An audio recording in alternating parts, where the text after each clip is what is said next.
Sa isang mundong nalunod sa kadiliman, patuloy na nabubuhay ang sangkatauhan sa loob ng iisang nagliliwanag na lungsod kung saan ang liwanag at mga kulay ay nagsisilbing sandata. Sa pinakailalim nito naninirahan ang ating pangunahing tauhan, isang batang isinilang na ganap na walang kulay. Habang ang iba ay gumagamit ng nag-aapoy na mga kulay upang labanan ng mga halimaw, siya naman ay namamalimos ng tinta sa mga inkpit kasama ang kanyang munting nilalang na anino na si Nero. Ibinebenta ang kanyang mga nakukuha at mahigpit na kumakapit sa iisang pangarap. Tinanggihan, kinutiya at binugbog dahil sa kakulangan ng kulay.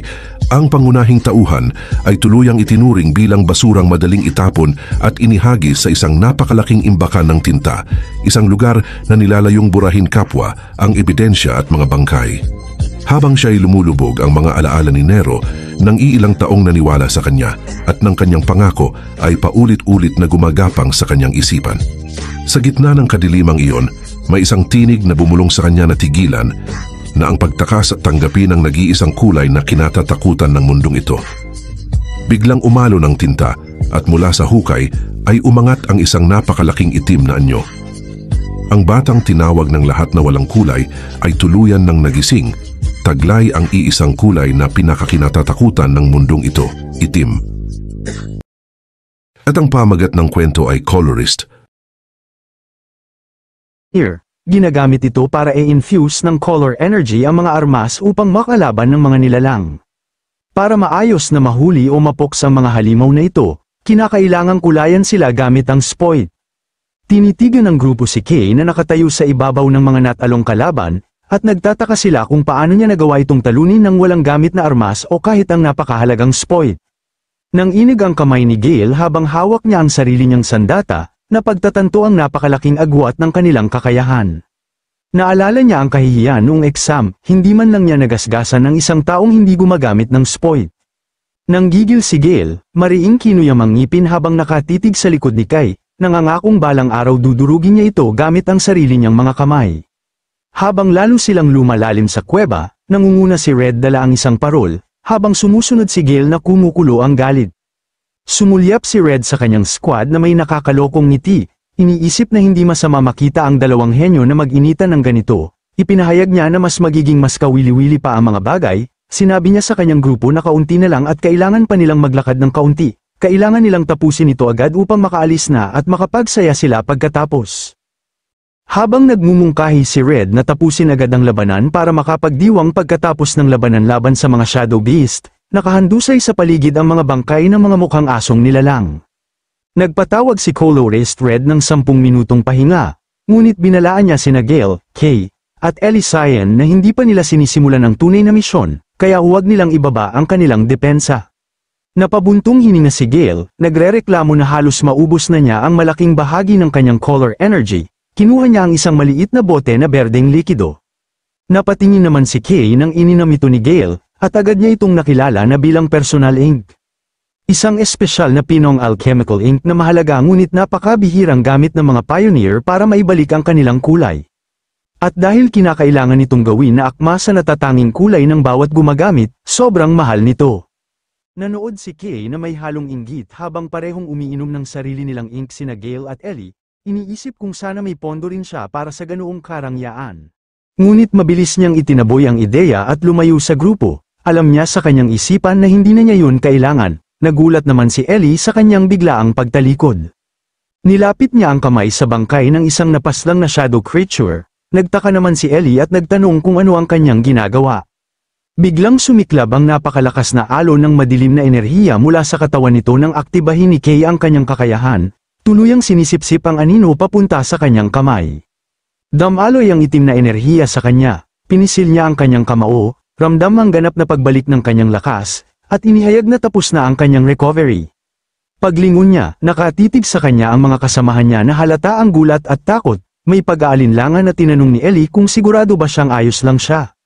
Iwinaksi naman ni Kay ang kanilang pag-aalala, ipinaliwanag na ilang beses na niya itong nagawa. Nagulat si Ellie nang sinipsip lang niya ang isang nilalang na walang nangyari sa kanya. Pati si Gale ay hindi makapaniwala, seryosong baliw na itong lalaking ito, tinanggap lang niya ang itim na kulay na parang wala lang. Ngunit bago pa sila makapagpatuloy, inutusan sila ni Red, tapos na ang pahinga at kailangan na nilang kumilos. Naglakbay ang grupo papalalim sa canyon hanggang ipahayag ni Red na narating na nila ang lugar. Sa harap nila ay isang napakalaking umiikot na dome ng purong itim na enerhiya na humaharang sa daan. Tinitigan yun ni Kay at napabulong na para yung itim na barrier, kaya nagtanong siya kung ano ito. Ngumiti si Red nang makita ang reaksyon ni Kay at ibinunyag na ang madilim na harang na yun ang dahilan kung bakit niya dinala si Kay. Para ipakita, lumikha siya ng bola ng pulang enerhiya at pinakawalan ng isang makapangyarihang beam patungo sa itim na dome. Tumama ang pag-atake ngunit imbes mabasag ay nilamon ito ng kadiliman. Ipinaliwanag ni Red na kapag pinilit buksan ang harang, sisipsipin ito ang lakas at lalo pang titibay. Napansin niyang kahawig yun ang kakayahan mismo ni Kay, kaya naman inisip niyang tanging siya lang ang makakaburn nito. Binanggit niya na ang itim na pader, at ibinalita na nasa loob nito ang landas papunta sa mga sinaunang guho, kung saan nakatago ang tunay nilang pakay, ang Stella Fragment. Nanlaki ang mata ni Kay, habang ang ibang recruits ay nalito. Nagtanong si Gale kung ano ang Stella at inamin ni Ellie na hindi niya yun narinig kailanman. Samantala tahimik lang si Kay na nakikinig sa kanilang mga sinasabi. Tiniyak ni Red na umiiral yon, at desperado ang Shining City na mahanap ito, kaya ipapaliwanag na lang niya ito mamaya. Dahil dito, inutusan niya si Kay na alisin muna ang barrier at agad naman siyang sumunod.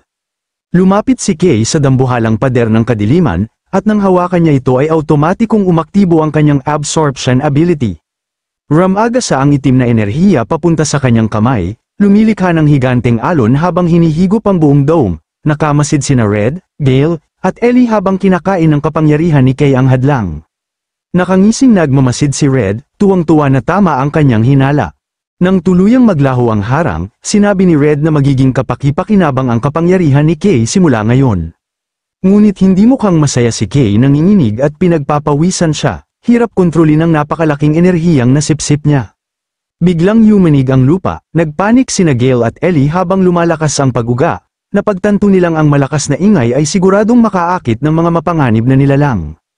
Umalingaw-ngaw ang dagandong mula sa ginawa ni Kay sa buong canyon. Biglang lumabas ang iba't ibang may itim na monsters mula sa mga bangin, napapalibutan ang buong koponan. Agad na naglabas ng sandata sina Ellie at Gale, habang humalakhak si Red, natutuwa sa mainit na pagsalubong ng mga nilalang. Inutusan ni Red ang kanyang koponan na patayin ang mga halimaw habang si Kay ay mag-focus sa pagtanggal ng barrier. Sa malamig na tinig, ipinag-utos ng pinuno na lipulin ang bawat isa. Sumugod sina Gale at Ellie ng napakabilis. Umatake si Gale nang hindi ka panipaniwala ang bilis, hinihiwa ang mga anino gamit ang wind-infused attacks. Pinalabas naman ni Ellie ang kanyang kapangyarihan, naglabas siya ng malalaking spike ng yelo mula sa lupa, tumatagos sa maraming halimaw. Habang naglalaban ang dalawang recruit, binabantayan sila ni Red, handa umano siyang makialam ngunit mukhang hindi kailangan. Madali siyang bumuo ng mga orb ng pulang enerhiya at nagpaputok ng mga beam na tumatagos sa mga natitirang halimaw.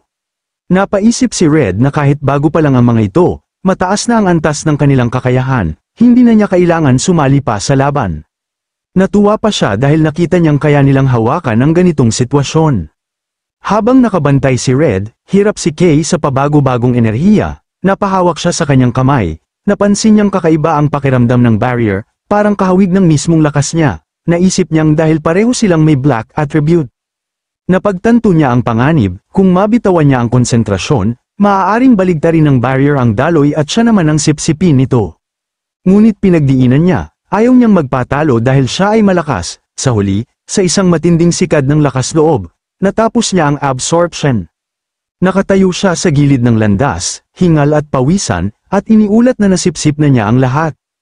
Nang tumingin siya pababa sa kung ano ang tinatago ng harang, nagulat siya na may isang napakalaking hukay, purong itim, at walang nakikitang ilalim. Iniisip niya kung ang nakakatakot na bangin na ito ba ang mismong pasukan papunta sa mga guho. Nang matapos niya ang kanyang gawain, lumingon siya at tinawag ang pinuno ng koponan, iniulat na matagumpay niyang natanggal ang barrier. Sa pagkawala ng harang, pinuri siya ni Red na tama ang kanyang iniisip tungkol sa kanya. Kaya ipinahayag niya sa buong grupo na wala na ang barrier, mag-relax na sila at mag-ugnayan sila dito. Dagdag pa niya, hindi na kailangan nilang tapusin ang lahat ng halimaw. Ngunit biglang nagbago ang ekspresyon ni Red na puno ng pagkabigla nang maramdaman niya ang biglaang panganib. Sa kidlat na bilis, sumugod siya at hinila palayo sina Ellie at Gale. Ilang saglit lang, isang napakalakas ngunit di nakikitang hiwa ng enerhiya ang dumaan sa hangin, nag-ukit ng malalalim na gatlang sa lupa kung saan sila nakatayo kanina.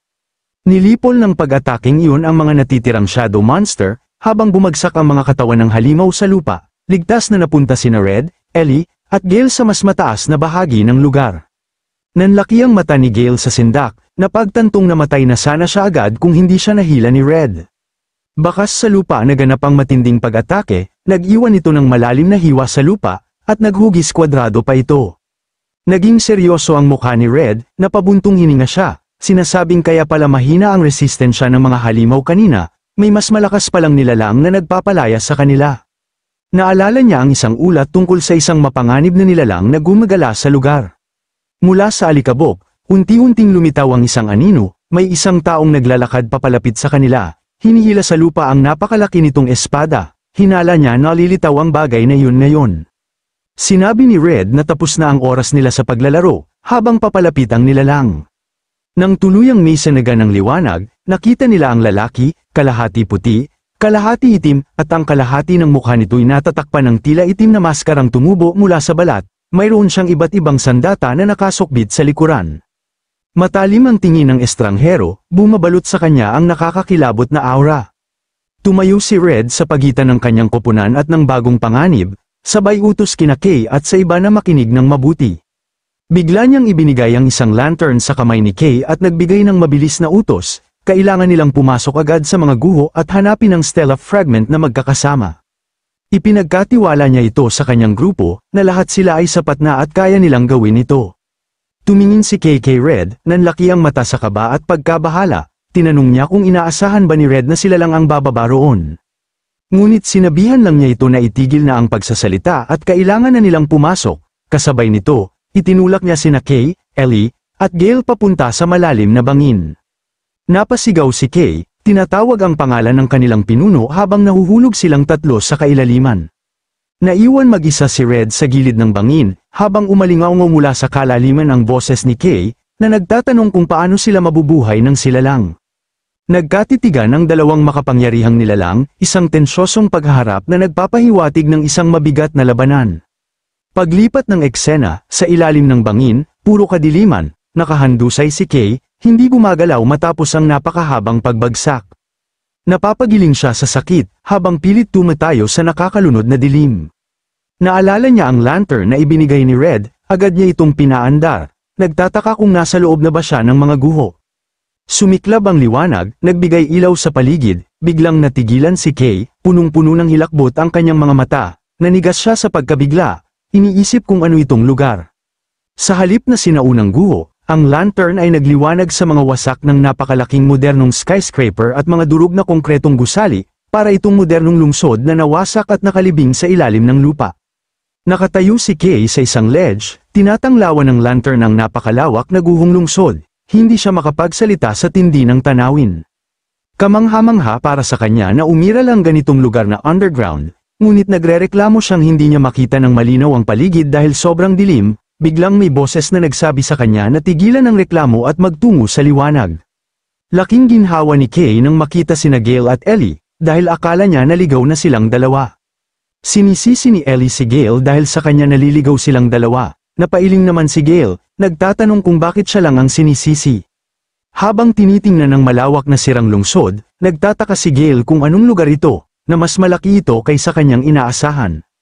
Dahil hindi niya kailanman inisip na makikita nila ang bakas ng isang sinaunang sibilisasyon dito, tinawag nila ang bagay na yon na Stella Fragment, nag-alala siya at nagtanong kung paano nila ito mahahanap sa malawak na guho na ito, at hindi pa nila alam kung ano ang itsura nito. Sang-ayon si Kay, aminado siya sa kanyang isipan aabutin sila ng walang hanggan kung basta lang silang maghahanap na walang direksyon. Sa ganitong sitwasyon, ninanais niyang naroon si Nero. At tila tumugon ang kapalaran, napatingin si Kay sa ibaba nang biglang may marinig siyang miyaw ng pusa. Nanlaki ang kanyang mata nang makita niya ang maliit na itim na pusa na si Nero sa kanyang paanan. Nagtataka siya, iniisip kung paano nakasunod si Nero sa kanya dito. Napansin ni Ellie ang hayop at tinanong kung isa ba itong creature. Pinawisan si Kay, natatakot dahil natuklasan ang sikreto niyang alaga, inisip niya na nakita na nila ito, kaya wala nang silbi pang gumawa pa ng dahilan. Ngunit agad siyang kumalma, baka ito ang pagkakataong mapatunayan ang halaga ng pusa, hindi niya pwedeng itago si Nero habang buhay, lalo na habang nagtatrabaho siya bilang isang pioneer. At kailangan niyang ipakita sa kanila kung gaano kapaki-pakinabang si Nero. Tinawag niya sina Gale at Ellie, hawak si Nero, nakangiting may kumpiyansa at inihayag na may paraan siya para madaling mahanap ang Stella Fragment. Nagtipon ng grupo habang ipinaliwanag ni Kay na ang maliit na nilalang na inalagaan niya ang magdadala sa kanila sa kanilang pakay. Sumigaw si Gale ng mariin, ayaw maniwala, ngunit habang nagagalit si Gale, hindi siya pinapansin ni Ellie, tuluyang nahumaling sa cute na pusa, ginigiit naman ni Kay na tiyak na makikita nila agad ang kanilang hinahanap. Pero pinagsabihan lang siya ni Gale, na itigil na ang kanyang walang kwentang pagsasalita, isang bihirang nilalang tulad niya ay umiiral, siguradong alam na niya iyon. Ngunit pinagtitibay ni Kay na totoo ang kanyang sinasabi, habang si Ellie ay niyayakap si Nero. Nainis naman si Kay at nagdesisyon na ipakita sa kanya ang kakayahan ni Nero. Kaya hinayaan siya ni Gale na ipakita ng pusa na gala na ito kung gaano siya kahanga-hanga.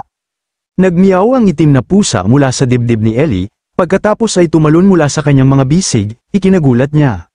Sa ere, nagbago ang anyo ng pusa, naging umiikot na vortex ng enerhiya. Sumabog ang nakakasilaw na liwanag, tinatanglawan ng madilim na mga guho, ikinagulat ng buong grupo lalo na si Gale. Lumipad si Nero ng maliwanag, nag-iiwan ng maliwanag na landas na sinusundan ngayon ng tatlong pioneer. Habang naglalakad sila, hindi makapaniwala si Gale at paulit-ulit na nagtanong kung paano nagkaroon ng isang tao ng ganoong katalino at kakaibang kakayahan ng isang nilalang. Dahil minsan hindi pa niya ito naririnig, curious siyang nagtanong kung saan nakuha ni Kay ang hayop. Habang lumilipad si Nero, tinanong siya ni Kay kung nararamdaman ba niya ang Stella Fragment sa lugar na yun. Nagsimulang mag-concentrate si Nero upang hanapin ang bagay na yun, at sinabihan siya ni Kay na umaasa ito sa kanya. Biglang may napansin ang nilalang, isang bakas, at mabilis itong lumipad palayo, habang tinanong siya kung meron ba siyang nakita na kakaiba. Tumakbo ang liwanag sa mga guho ng lungsod, at agad nila itong sinundan. Napatigil si Kay nang may nakita siya sa unahan, hanggang sa makarating sila sa isang napakalaking konkretong estruktura, may isang madilim na lagusan sa harap, at napaisip si Kay kung gaano pa ba kalalim ang kailangan nilang pasukin. Tinukso siya ni Gale, tinatanong kung natatakot ba siya, pwede siyang manatili sa kanyang likuran, sumagot si Kay ng sarkastiko, na kung sino ang nagsasabi na tatakat siya. Kaya sinabi ni Kay na mauna na siyang pumasok, naglakad sila sa isang napakalawak na pasilyo na may mataas na kisame. Ang kumikislap na pusa ang nagsilbing ilaw, napansin ni Ellie na mas malaki pa ang pasilidad kaysa sa inaasahan niya. Naging curious naman si Kay na nagtanong kung para saan ginagamit ang lugar na ito. Bigla niyang napuna si Nero, na mag-iba ito ng direksyon pero patuloy pa rin siya pumunta sa metal na pinto. Napanghinuha ni Kay na may natagpuan itong mahalaga. Nabali ang katahimikan nang marinig nila ang mabigat na yabag ng isang higanteng paa. Nanigas si Kay, nang bumagsak ang napakalaking metal na binti sa mismong harapan nila. Nabahala si Gale habang nakahawak siya sa kanyang espada nang banggitin niya na nakakita sila ng kakaiba. Ang kaharap nila ay isang malaking metal na robot, kaya napatanong siya, ano ang bagay na ito? Napagtanto niya na parang isa itong hindi normal na nilalang. Nag-activate ang robot, naglabas ng scanning beam, at tinapatan si Ellie Cyan. Nagpakita ang makina ng hex code na #81CFF4 para sa kanyang maliwanag na asul na kulay. Lumipat ito kay Gale, na nirehistro bilang may berdeng kulay na may code na #PITO-97C. Pagdating kay Kay, nanlaki ang mata niya sa gulat, iniskan ng makina ang kanilang mga kulay upang makilala sila. Natapos ang scan at lumitaw ang hex code, ang lumabas ay #000000. Nang matukoy iyon, mas lumiwanag ang mata ng robot, inanunsyo nitong nadetect niya ang kulay ng Black Witch, at idineklarang si Kay ay isang banta. Kaya sisimulan na nito ang eliminasyon. Hindi naintindihan ni Kay ang titulo, ngunit bago siya makagalaw, tinamaan siya ng napakalakas na suntok ng robot. Napalipad siya paatras, napapaungol sa sakit, ngunit kahit papaano ay nablock niya ang direktang tama. Tiningnan niya ang makina ng may galit, napakadelikado ng kanyang ginawa dahil umatake lang ang robot ng bigla-bigla. Naguluhan si Kay dahil hindi niya maintindihan kung ano yun, bigla na lamang itong unang umatake, kasabay nito, sumugod na rin sina Gale at Ellie mula sa likuran ng robot. Inangat ng higanteng robot ang napakalaking kamao nito upang umatake, sumugod si Kay at binanggit niya na mas mabuti na maging handa upang wasakin ito. Kaya sinalubong niya ang metal na braso nito gamit ang sariling kamao. Ang kanilang salpukan ay nagdulot ng isang matinding alon ng enerhiya sa paligid. Napaurong siya sa sakit, nagtataka kung bakit sobrang tigas ng armor nito. Hindi siya makapaniwala kung ano ang dapat niyang gagawin. Habang nag-aalangan si Kay, naghanda ang robot para sa isa pang mabigat na suntok. Ngunit may biglang tumama sa mukha ng robot kaya napaatras ito sa tindi ng puwersa. Dumating pala si Ellie at umatake gamit ang kanyang espada, habang si Gale naman ay sumugod din gamit ang kanyang kapangyarihan. Habang nagaganap yun, napagtanto ni Ellie na kahit gumagamit siya ng kapangyarihan na may kulay, hindi man lang ito nag-iwan ng gasgas sa robot. Naisip niya na marahil ay dahil hindi ito isang nilalang, kaya hindi ganap na gumagana ang kanyang lakas laban dito. Napansin niya ang nagniningning na core sa dibdib nito, may kumikislap na likidong umiikot sa loob, doon niya naunawaang yon ang mahina nitong bahagi. Sabay nila itong sinugod habang si Kay naman ay inihanda ang kanyang kamao para umatake. Nagpakawala siya ng isang malakas na left hook na tumama sa tagiliran ng robot.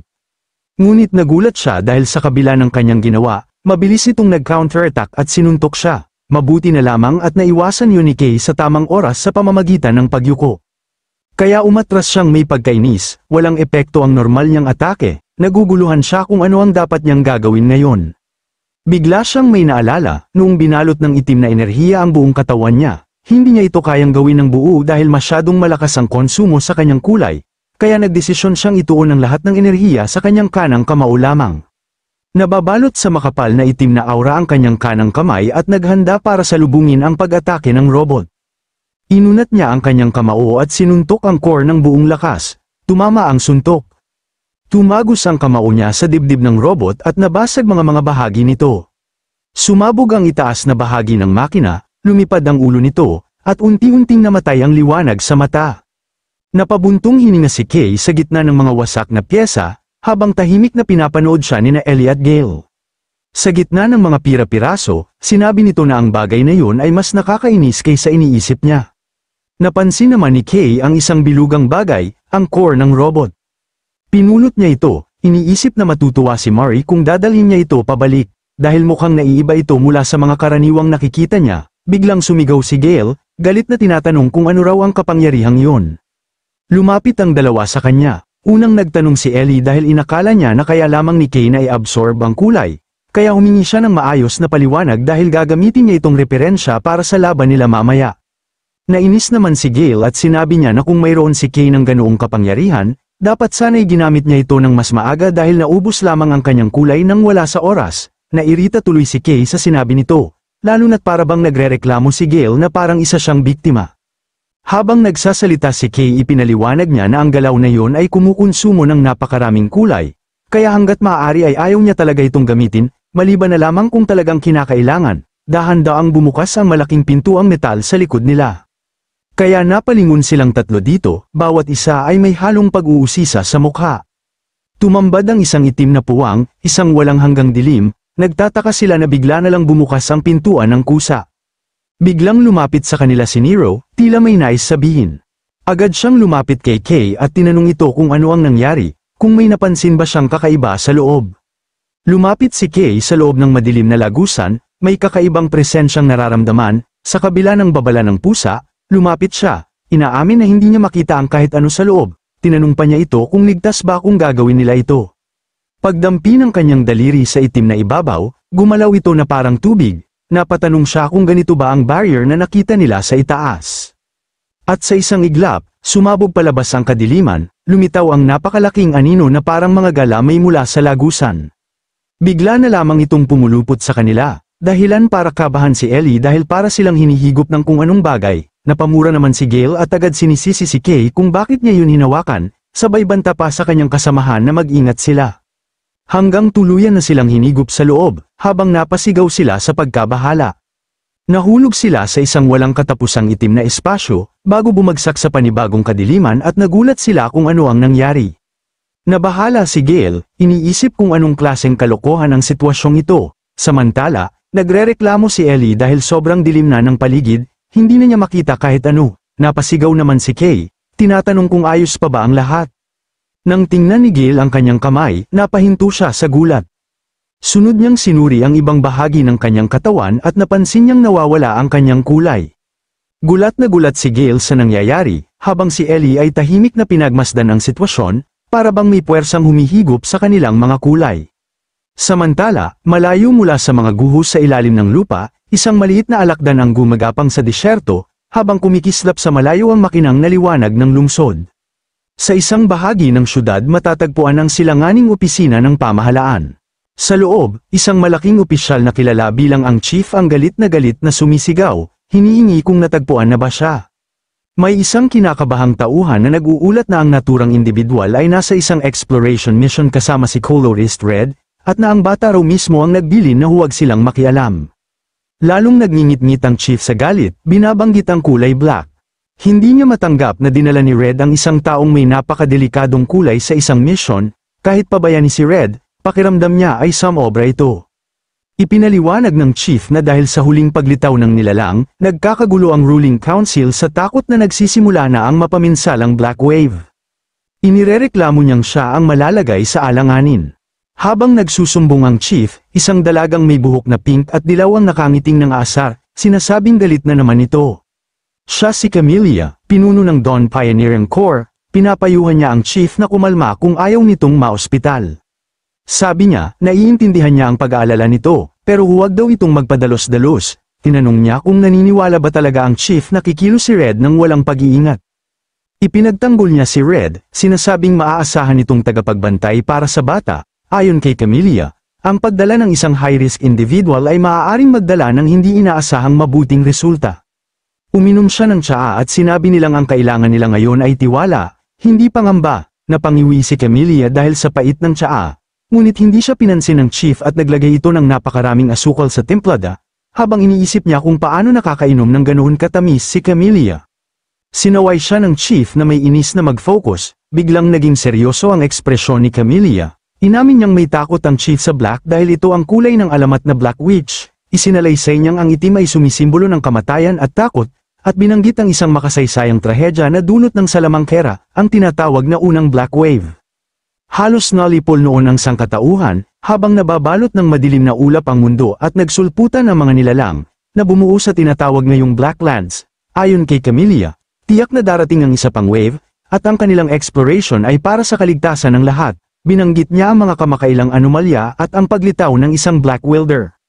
May determinadong tingin, sinabi niyang dapat gamitin ang lahat ng kapangyarihang meron sila, kahit ang itim, hinimok niyang kumbinsihin ng chief ang council. Napasuko ang chief, aminadong hindi yun ganoon kadali. Ngunit pagtingin niya sa isang file na naglalaman ng litrato ni Kay at mga impormasyon, nangako siyang susubukan niya ang lahat. Habang nakatitig sa larawan, naisip niya na baka nakasalalay sa batang ito ang kapalaran ng buong syudad. Samantala, ang tatlong pioneers ay nakatayo sa isang walang katapusang itim na espasyo, ang mga katawan nila ay kumikislap na parang puting balangkas, naguguluhan silang lahat kung nasaan sila.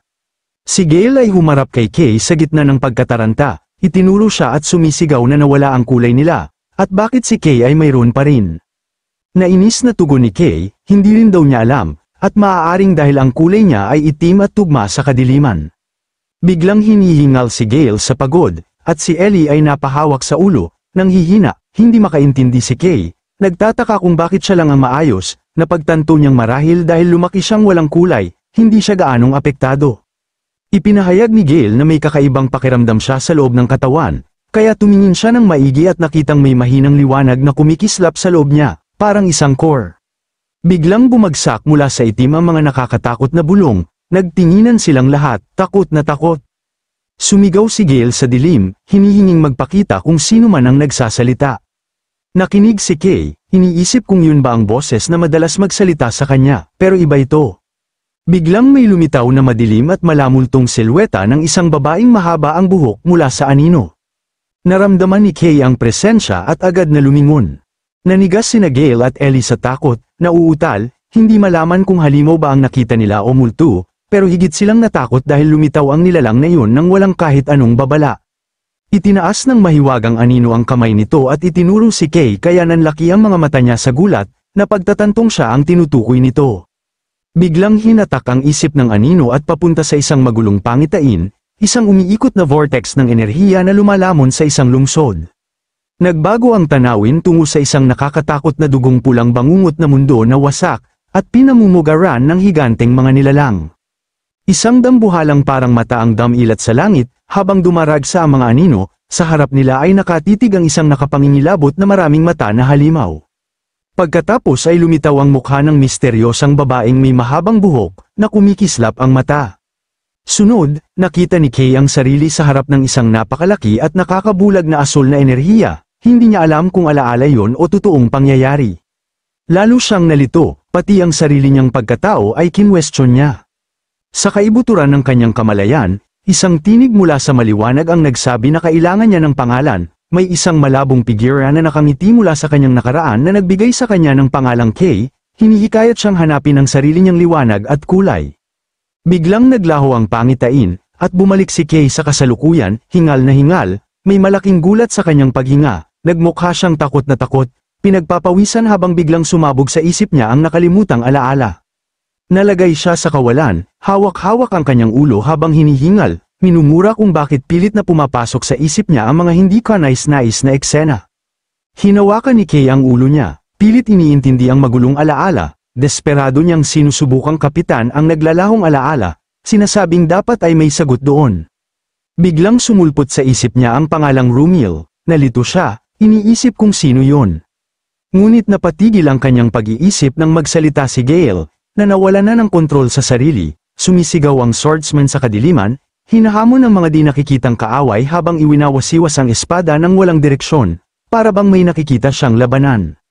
Lumingon si Kay at nakita si Gale, iwinawagayway ang kanyang sandata nang mapanganib na malapit sa nangangatog na si Ellie Cyan, umiiyak si Gale, ganap ng walang koneksyon sa realidad, nanginginig si Ellie, nakiusap na tigilan siya, huwag siyang baliwalain.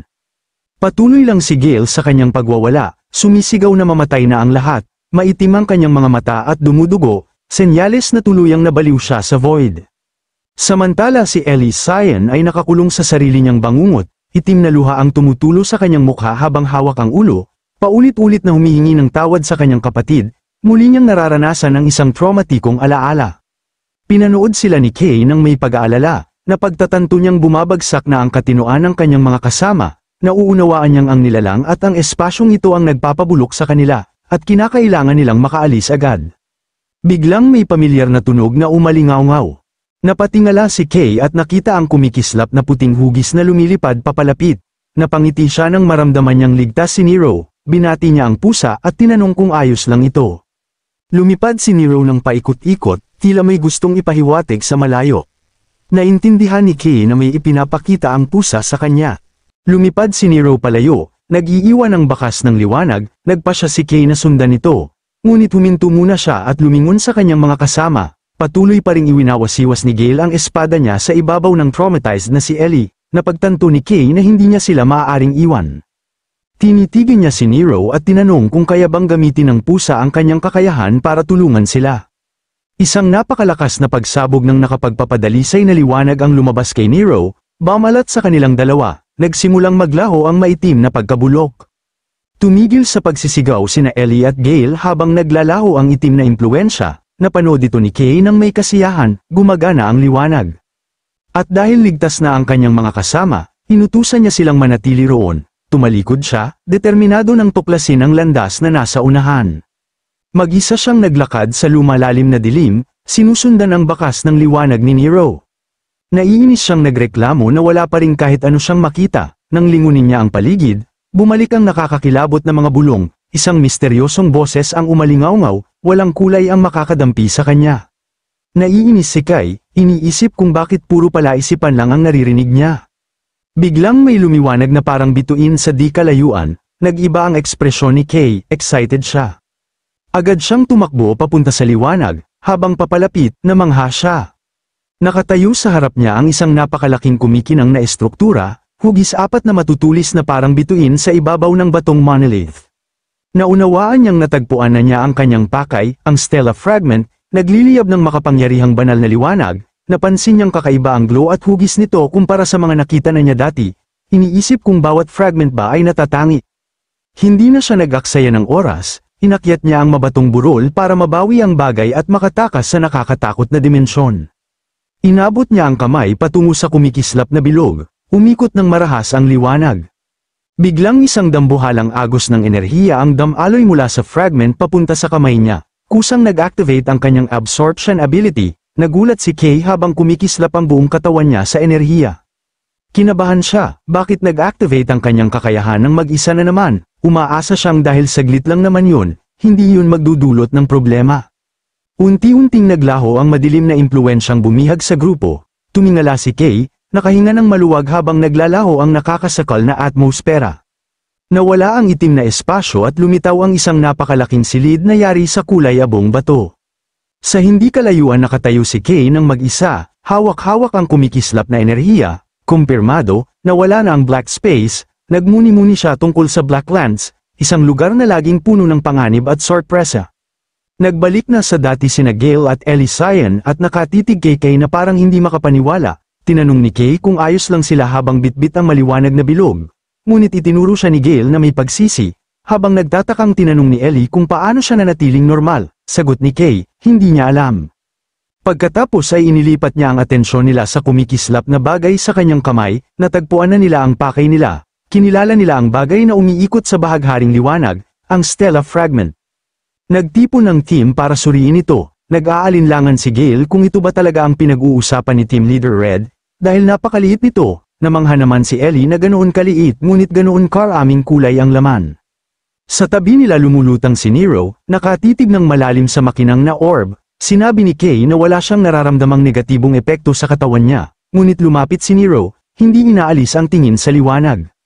Bigla niyang ibinuka ang bibig, para lamunin ang artifact. Bago pa makagalaw ang sinuman, nilulo ni Nero ang Stella Fragment ng buo, namilog ang mata ni Kay sa sukdulang hilakbot at pagkabigla, parehong napasigaw sina Gale at Ellie, takot na takot, humihiyaw sa pusa kung ano ang ginagawa nito.